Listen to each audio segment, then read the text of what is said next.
Hello welcome back. കുറച്ച് ദിവസമായില്ലേ നമ്മൾ വ്ളോഗൊക്കെ ചെയ്തിട്ട്. അതിന് മുമ്പ് ഒരു കാര്യം പറയാൻ വിട്ടുപോയി. നമ്മൾ വാക്കൻസീസ് ഒക്കെ ഓൾമോസ്റ്റ് ഫില്ലായിട്ടുണ്ട്. അപ്പോൾ ഇനി എന്തെങ്കിലും അപ്ഡേഷൻസ് ഉണ്ടെങ്കിൽ ഞാൻ എൻ്റെ പേജിലൂടെ നിങ്ങളെ അറിയിക്കുന്നതായിരിക്കും. അപ്പോൾ പേജ് ഫോളോ ചെയ്യാത്തവരൊക്കെ ഫോളോ ചെയ്ത് വെക്കാം. അപ്പോൾ ഇന്നിപ്പോൾ ഞാനൊരു മീറ്റിങ്ങിന് ഇരുന്നതാണ്. നമ്മൾ പാർട്ട്നേഴ്സായിട്ടുള്ള മീറ്റിംഗ് ആണ്. അതിനുശേഷം ഫുഡ് ഓർഡർ ചെയ്ത് അപ്പോൾ സ്പെഷ്യൽ ഫ്രൈഡ് ചിക്കൻ ഉണ്ടെന്ന് പറഞ്ഞപ്പോൾ എന്നാൽ അതന്നെ അങ്ങ് പോരട്ടെ എന്ന് കരുതി. പക്ഷെ ഞാൻ ഉദ്ദേശിച്ച പോലെ ആയിരുന്നില്ല. അത് വല്ലാത്തൊരു സ്പെഷ്യൽ ഫ്രൈഡ് ചിക്കൻ ആയി പോയി. ബട്ട് ടേസ്റ്റ് ഉണ്ടായിരുന്നു കേട്ടോ. പിന്നെ നേരെ ഫാക്ടറിയിലേക്ക് പോയി. അപ്പോഴേക്കും സാമ്പിൾ ഒരു ടീം വർക്ക് ചെയ്ത് കൊണ്ടുവന്നിട്ടുണ്ടായിരുന്നു. അപ്പോൾ അത് ഓക്കെ ആണെങ്കിൽ മാത്രമാണ് നമ്മൾ പ്രൊസീഡ് ചെയ്യുന്നത്. അപ്പോൾ അതിൻ്റെ കാര്യങ്ങളൊക്കെ ചെക്ക് ആക്കിക്കൊണ്ടിരിക്കുകയാണ്. പിന്നെ കുറച്ച് റീഅറേഞ്ച്മെൻറ്റും കാര്യങ്ങളൊക്കെ ഞങ്ങൾ ചെയ്തുകൊണ്ടിരിക്കുകയാണ്. കുറച്ച് ടേബിൾ അങ്ങോട്ടും ഇങ്ങോട്ടൊക്കെ മാറ്റി കുറച്ചുകൂടി സ്പേസ് ഉണ്ടാക്കിയെടുത്ത് ഒന്ന് റീഅറേഞ്ച് ചെയ്തിട്ടുണ്ട് ഫാക്ടറി എല്ലാം.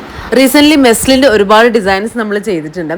പിന്നെ പല ആൾക്കാരും വ്ളോഗൊക്കെ കണ്ടിട്ട് എൻക്വയറി ചെയ്യുന്നവരുണ്ട്. അപ്പോൾ അവർ ജസ്റ്റ് ഒരു സ്ക്രീൻഷോട്ടും കൂടി എടുത്തിട്ട് എനിക്ക് അയക്കുവാണെങ്കിൽ കുറച്ചും കൂടി ഈസി ആയിരിക്കും നിങ്ങൾക്ക് റിപ്ലൈ തരാൻ. അങ്ങനെ എല്ലാം കഴിഞ്ഞ് ഒരു ചായ ഒക്കെ കുടിച്ച് ഞാൻ എൻ്റെ മീ ടൈം എൻജോയ് ചെയ്യാണ്. അപ്പോൾ ഇത്രയൊക്കെ ഉള്ളൂ ഇന്നത്തെ വീഡിയോ. പിന്നെ ഇതിന്റെ കൂടെ ഞാൻ കുറച്ച് ഫോട്ടോസും വീഡിയോസും ഒക്കെ ആഡ് ഓൺ ചെയ്യുന്നുണ്ട്. എല്ലാം 3 പീസ് സൽവാർ സെറ്റാണ്. പാൻറ് സെയിം കളറാണ് വരുന്നത്. അതുകൊണ്ടാണ് എല്ലാ ഫോട്ടോസിൻ്റെയും കൂടെ ഞാൻ പാൻറ് അറ്റാച്ച് ചെയ്യാതിരുന്നത്.